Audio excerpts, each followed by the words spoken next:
Welcome or welcome back to Pewdiepie. I'm Zui and I hope you enjoyed today's video.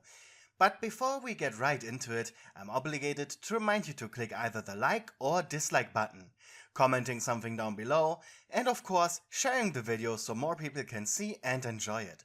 This is very important as it helps with the YouTube algorithm. I want you to know that your help is greatly appreciated.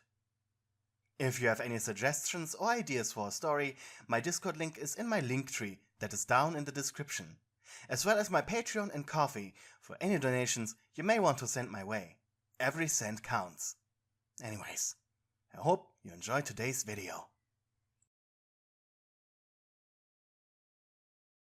Valentine's Day was a special occasion in the Fazbear Entertainment Mega Pizza Plex. It was only in the Valentine's week the Plex was selling what they called the chocolate heart pizza. And while yes, it sounded gross on paper, it really was just heart-shaped pizza bread with nougat and chocolate on top of it. It actually tasted alright. And many people were looking forward to its rerun every year. But what the children were looking forward to the most were the special someone gifts. On specifically Valentine's Day, the robots could elect one lucky child to be their Valentine. Innocent fun, of course. All this really was that the child was given a free photo pass to enter an animatronics green room and take a photo with their favorite animatronic.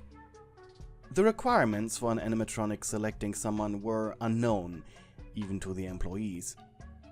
Up until now, each animatronic was able to successfully elect someone, at least until now.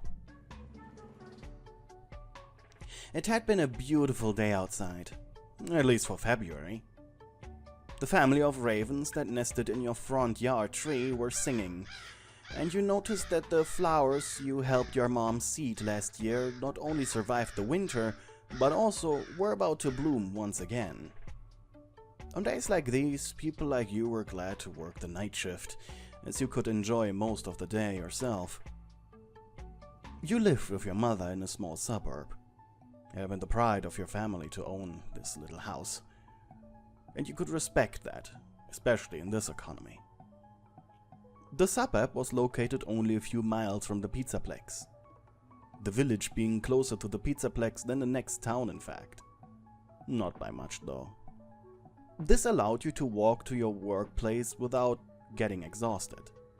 Not that that mattered, since the job was very cushy. As the sun was vanishing over the horizon, you checked your watch. Your shift started at 10 PM and ended at 6 AM. Technically 5, as the day shift arrived at that time and you retreated with them to the changing rooms for chat. Among the duties you had to fulfill as night guard were 1. Intruder removal, 2. Making sure the animatronics were in their green rooms by the time the Pizzaplex opened at 6, 3. Reporting any malfunctions in your employee app on your work tablet, so the on-duty engineer, a 40-year-old family man named Kevin, could fix it the next day. And 4th, be a sort of babysitter for the machines, as those 8 to 9 hours without human input would otherwise kinda fry their brains. You arrived at the Pizzaplex 5 minutes early. That was fine though. After checking in with the evening receptionist Charlotte, the adoptive daughter of the Pizzaplex owner Amir, you walked into the changing rooms. Here the chatter between the day shift people was carefree. However, as you pulled out your uniform and were about to take off your shirt, one of the guards approached you. "Excuse me, little night guard." That was Dimitri, alias Terminator, a 6'5" giant of a man. His purple day shift uniform stretched across his bulging muscles. Honestly, you were always intimidated by the Russian, and having him tower over you like that all of a sudden while you were about to take off your shirt was scary. "Dimitri wanted little chat with you, because you will be staying here for a while," he said. His face looked like it had been roughly cut from stone, and he was giving you an almost fatherly smile. "Sure, Sure, Dimitri. Go ahead. Duh. Dimitri wanted to inform little night guard that something strange has happened during daytime. Your eyebrows twitched out of sheer curiosity. Alright, keep going. With the exception of Wolf Machine and Chicken Machine, none of the machines have given out their Valentine's Day tickets yet. Really? You said surprised. Dimitri asked little Gator why after our daily sparring session, and Gator claimed that the Valentine is not here yet. Interestingly, all the other machines said the same when Dimitri asked. You bit your lower lip. This was concerning to you. Dimitri think it is because last year's children were special to the machines, maybe. But Dimitri know they aren't programmed to elect same person in a row. Dimitri is disappointed. Dimitri likes seeing children happy with machines. You gave the security guard a meek smile. Come on, big guy. I'm sure the kids were happy nonetheless. And I assumed they had already chosen a Valentine for this year. Dimitri hope.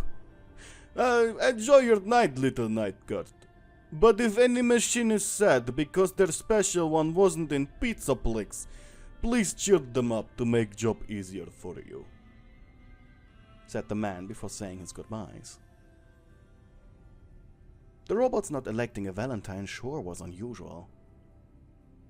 Once your shift began, you left the changing rooms. Tablet in hand, you thought about where to go first. After all, your first patrol of the night would decide the ones that followed after it. You eventually decided to start off with the daycare. Its attendant was a little bit weird, and if even he didn't select a Valentine this year, he must be very distraught.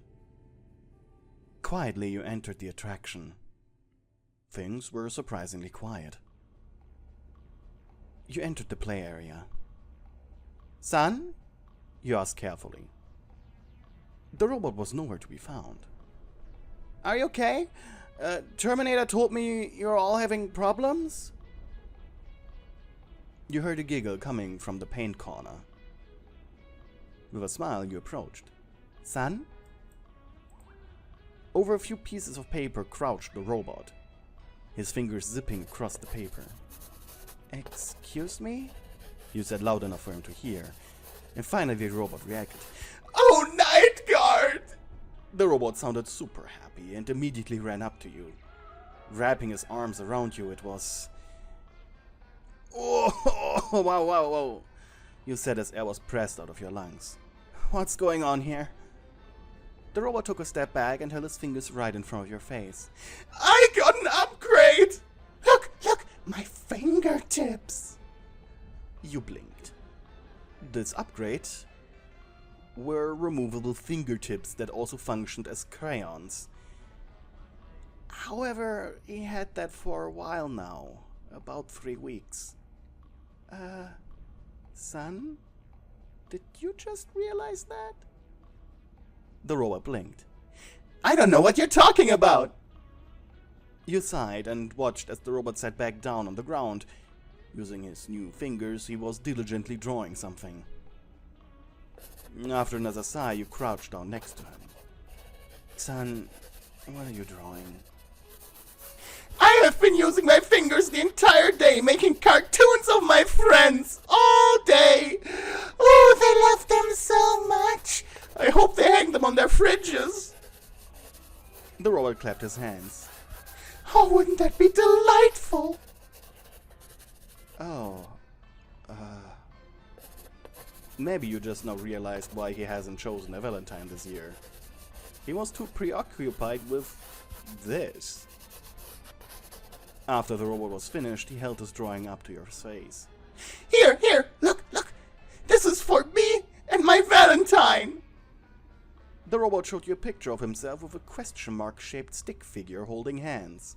I can't wait for Valentine's Day! You bit your lower lip. Son? You said with concern. Valentine's Day? is today, and it's gonna be over in like an hour. Pardon? Check your internal clock. The robot shrieked suddenly and threw himself forward, slamming his fists and feet on the soft rubbery ground. I can't believe I missed it, Night Guard! Please tell me I made no one cry! Oh no, I would never forgive myself for that! Son? You try to comfort the machine by gently rubbing his back. It's okay. You didn't. You just said that the children were really happy to get your pictures. The robot ignored you and kept crying. Valentine's Day is supposed to be special. Giving out pictures to everyone doesn't make them special. Because there's no one special if everybody gets it. Sheesh. The robots really did take this serious, did they? You nudged the robot's shoulder. Hey, how would the children feel if they heard you degrade their custom art like that? The robot stopped moving. Just lied there. I'm a horrible little robot. You exhaled sharply. When the animatronics got emotional like this, every guard had their own little trick to calm them back down. Dimitri straight up punched them, right in the face. On-duty engineer Kevin started shouting, letting out his inner dad energy to the maximum. And the leader of the day shift guards, Brian, whistled so loud even people around him would turn their heads. Charlotte and your secret techniques were a little more romantic, though. Carefully, you turned the robot on his back, his beady white eyes staring right at you. Please just scrap me, Night Guard. I'm a worthless hunk of metal. You bit your lower lip. The last time you did this, Monty almost bit your head off. More by accident, but it still almost happened. You gulped, then leaned forward, gently kissing the robot's forehead. Immediately he stopped sobbing. Night Guard. Can I ask you something? He asked. Go ahead. You smiled gently at the robot. Will you be my Valentine? You thought for a moment. Sure, if it makes you feel better. After a few seconds of silence, the robot slowly and thoughtfully got up on his feet, before proceeding to hug you. Thank you, Night Guard. That means a lot to me. I know. That's what you're programmed for. The robot's hug got a little tighter. I'm also programmed to take pictures of us in my green room, so please, if you don't mind. A sigh of resignation escaped you. Yeah, sure. I'll do it. The robot took your hand and guided you over to the pulley that led up to his balcony. Patiently, you allowed yourself to be strapped in before you attached his rope. I'm so excited, said the robot. You chose to just grin and close your eyes. Being afraid of heights, you really weren't looking forward to this. But if you upset the robot, he would stalk you for the entire night in a vain attempt to cheer you up. So this needed to happen now. You covered your face with your hands when your feet left the ground. A sun was pulling you up. Two metal hands grabbed you and pulled you forward onto the solid ground. Night Guard? It's fine, just please guide me inside. You still had your eyes closed, but you held out your hand. Slowly you were guided forward. And this is my man cave, shouted Sun proudly. You allowed yourself to open your eyes, and it was surprisingly clean. You furrowed your brows. I've heard this place usually looks like a dump. Sun blinked, embarrassed. Well, it's Valentine's Day and normally no one comes up here. Not to mention I'm programmed to accept any and all gifts my friends give me.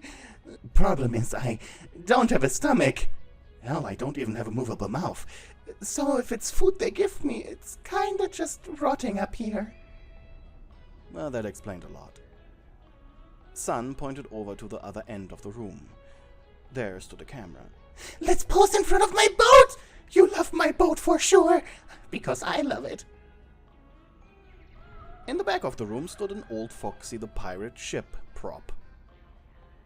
As you marched over to it, you couldn't help but notice the trash bags inside of it. So whichever janitor was responsible for this cleanup really was fed up with this. Kinda funny. You stood before the boat as Sun set up the camera. 30 seconds! He shouted before darting over to you. He made a peace sign while you just stood there. Shouldn't a Valentine's picture be more, I don't know, romantic? What's more romantic than a boat trip? Plus, Night Guard, this has to be child appropriate, remember? But I'm not a child. Excited, he looked at you as the flash shot. Oh, He said disappointed. Come on, set it up again. I'll help you. Moments later, the robot was back by your side. Alright now. You took hold of the robot's hands before leaning back, your security cap falling on the ground. You then placed Sun's right hand under your hip, while stretching out his other with your left. The robot made a pleased sound. And then, right before the flash occurred, you stretched out your left leg towards the ceiling. For a moment you looked into each other's eyes. And then he unceremoniously dropped you, more out of shock than anything. ouch! You complained. Sorry, Night Guard, I'm not programmed to do something so, sexy. Uh-huh. You groaned as you slowly got back on your feet. Meanwhile, Sun checked the picture. Ah, a perfect tango pose, Night Guard. Oh dear. Oh my, I don't think this is appropriate. I can't hang this up here. You shrugged. That photo is for me anyways, so why bother? Sun blinked. You really want it? Are you gonna hang it on your fridge? You stopped next to him as you leaned over his shoulder to look at the picture. I really wish I had a different outfit on. The robot suddenly gave you a tight hug. Thank you, Night Guard, for making this Valentine's Day extra special. I love you. Sighing, you answered, I love you too, Torque.